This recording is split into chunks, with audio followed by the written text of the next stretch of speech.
చాలా సంతోషమైన రోజు ఇవాళ నాకు. ఈ సంవత్సరమే చాలా సంతోషం అనుకుంటే, ఇవాళ రోజుని జీవితంలో మర్చిపోలేని రోజు ఇది నాకు. ఇంతవరకు ఇలా పబ్లిక్‌గా స్టేజ్ మీదకొచ్చి ఫంక్షన్ చేసుకుంది లేదు నేను. ఎందుకంటే మొదటి నుంచి కూడా నాకు ఒక ఫ్యామిలీ ఫంక్షన్‌లా ఇంట్లో వరకు కూర్చోటి ఫ్యామిలీ మెంబర్స్ చేసుకోవటమే తప్ప ఇలా చేసుకోవటం అవ్వట్లేదు.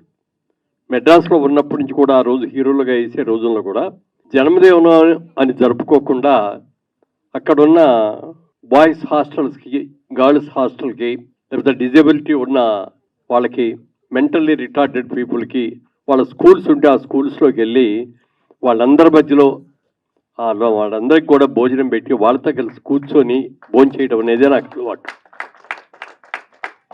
మా ఇంట్లో ఎవరికి ఏ జన్మదినం జరిగిందని కూడా అదే చేస్తాం. ముఖ్యంగా ఈ నెలలో చూసుకుంటే జూన్ 6వ తారీఖున మా నాన్నగారిది అమ్మగారిది పుట్టినరోజు ఫంక్షన్ చేసాం ఇక్కడే బ్లైండ్ స్కూల్లో. అలాగే 13వ తారీఖు 17వ తారీఖు వచ్చేప్పటికి మా మనవరాలి బర్త్డే అది అక్కడే చేసాం. 19వ తారీఖు మా మ్యారేజ్ డే అది అక్కడే చేసాం. ఇవాళ నా పుట్టినరోజు ఇవాళ కూడా అక్కడే. ఈ అన్ని రోజులు కూడా అక్కడే ఎందుకు చేస్తున్నాం, మీరు ఘనంగా చేసుకోవచ్చు కదా అంటారు.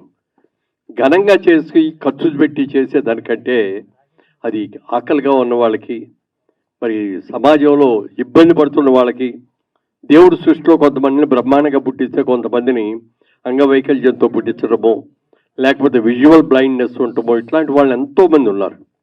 వాళ్ళందరి మధ్యలో కూర్చొని భోంచేస్తే ఎంత బాగుంటుంది అనేది నా కోరిక.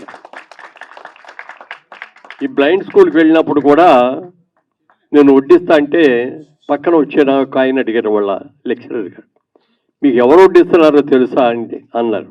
తెలుసా అండి అన్న. మురళీమోహన్ గారు అని చెప్పారు ఆయన. మీరు ఆయన సినిమాలు ఏమైనా చూసారా అని అడిగారు. పాపం ఎట్లా చూస్తారు, బ్లైండ్ వాళ్ళు చూడలేరు. చూసామండి అన్నారు. ఏ సినిమా చూశారు అన్నారు. ప్రేమించు సినిమాలో చూసామండి అన్నారు. ఆ సినిమా రిలీజ్ అయిపోయే ముందు రామానాయుడు గారు బ్లైండ్ స్కూల్లో ఉన్న పిల్లలందరూ కూర్చో ప్రివ్యూ షో వేశారు.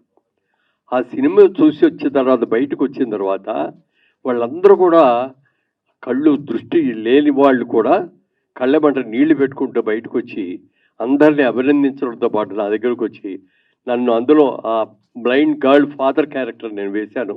అమ్మాయిని కష్టపడి చదివించుకొని అమ్మాయిని పైకి తీసుకొచ్చి యూనివర్సిటీ ఫస్ట్ చేసి అలాంటి క్యారెక్టర్స్ నన్ను వాళ్ళందరూ కూడా నాన్నగారు అని పిలిస్తే ఎంతో సంతోషం వేసింది.